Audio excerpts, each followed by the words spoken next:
kwa channel yangu. Acha Mungu amani akawabariki kwa support yenu. Returning subscriber, returning viewers, new subscriber, wacha neema ya Bwana ikawatoshe. Chochote mnachotamani kutoka kwa Bwana, wacha Mungu akawatendee wema. Tuende kusoma andiko la Bwana ambalo tutaambia kwamba tumuombe Bwana naye atatupa yote tunayomuomba. Tukimuomba tukimwamini, yeye ni mwaminifu, akona uwezo wa kututendea mambo makuu katika maisha yetu. Kutoka kitabu cha Zaburi sura ya 2 kusoma mlango wa 8, Biblia inatuambia kwamba uniombe nami nitakupa mataifa kuwa urithi wako na miisho ya dunia kuwa miliki yako. Uniombe nami nitakupa mwisho wa dunia kuwa urithi wako. Tukimuomba Bwana chochote tunachohitaji, Bwana akona uwezo wa kututendea. Haijalishi ni kipi kile unachotaka Mungu akutendee ama ni kikubwa kwa aina gani. Bwana akona uwezo wa kututendea na akona nguvu ya kutenda kwa kila jambo. Tukazidi kumuomba, yeye ni muweza na atajibu maombi yetu. Atatutendea mambo makuu tusiyoyajua. Kuna ile mipango ambayo Mungu ametupangia. Tunapoendelea kusidi na kuomba na kumwamini na kumtumainia kwa kila jambo, akona uwezo wa kututendea mambo makuu katika maisha yetu. Atakufanyia uzizi wako ukawe mrefu, atakupa upana na marefu kwa sababu hakuna uwezo. Baraka zote unazotaka, endelea kumtumainia Kristo, endelea kumuomba. Biblia inasema ya kwamba niombe nami nitakufanya mwisho wa dunia kuwa urithi wako. Atakuna uwezo wa kutendea makuu, baraka tele, baraka kubwa katika maisha yetu. Haijalishi ni kipi kile unachopitia katika maisha yako. Usikose kumuomba na kumtumainia Kristo, ukasimame imara katika maombi. Ukasimame katika kumtumainia yeye. Kwa kila jambo muombe Bwana. Kwa kila hali muombe Bwana. Atatenda mambo makuu katika maisha yako. Maisha yako yatakuwa jinsi yalivyo, bali utaona mambo makuu ambayo Mungu ametarajia kukutendea katika maisha yako. Nimuombe Bwana na atatenda mambo makuu katika maisha yako. Biblia inasema ya kwamba nitafanya miisho ya dunia kuwa urithi wako.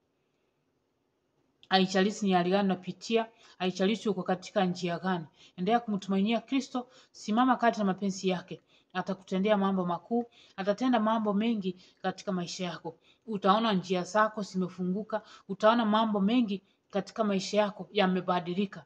Hali haitakuwa jinsi ilivyo, bali neema ya Bwana itakuwa katika maisha yako.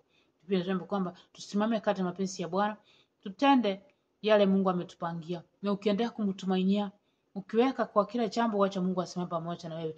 Kwa zile njia unazopitia, wacha Bwana akazidi kuinuka na akazidi kututendea mambo makuu katika maisha yetu. Yeye ni mwema, yeye ni mwaminifu, kimbilio, tumaini, tegemeo letu. Atapanua baraka zako. Atakuweka katika kiwango kingine. Utaona njia mingi ambayo Mungu atafungua katika maisha yako. Utakaendelea kumuomba. So maombi ni kitu cha maana katika maisha yetu. Haijalishi unapopitia changamoto gani. Haijalishi ni kipi kile kinakufanya unasikia ni kuhangaika katika maisha yako. Mtumainie Kristo. Yeye ni mwema, mwaminifu, kimbilio, tegemeo, tumaini letu. Atafanya mambo makuu katika maisha yetu. Atatuinua hadi kiwango kingine. Hatutapaki kuwa jinsi tulivyo. Mahali atafanya miisho ya dunia kuwa umiliki wetu, kuwa urithi wetu.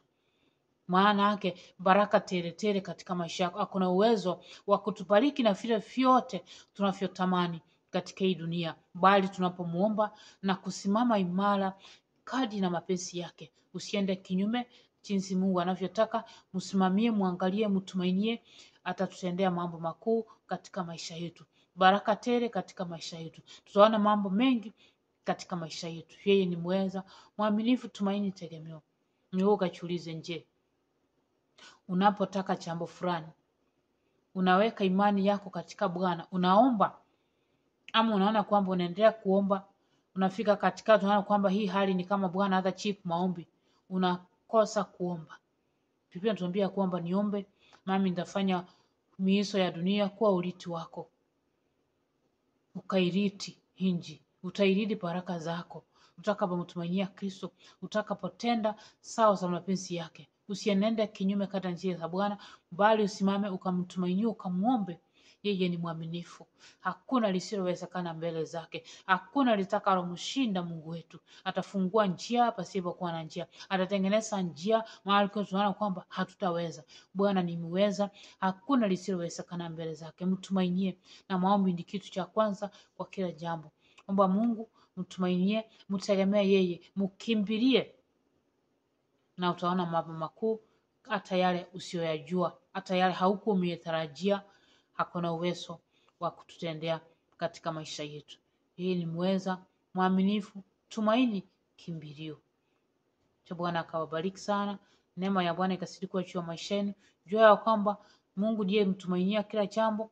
Chochote unachotaka katika Bwana atakutendea.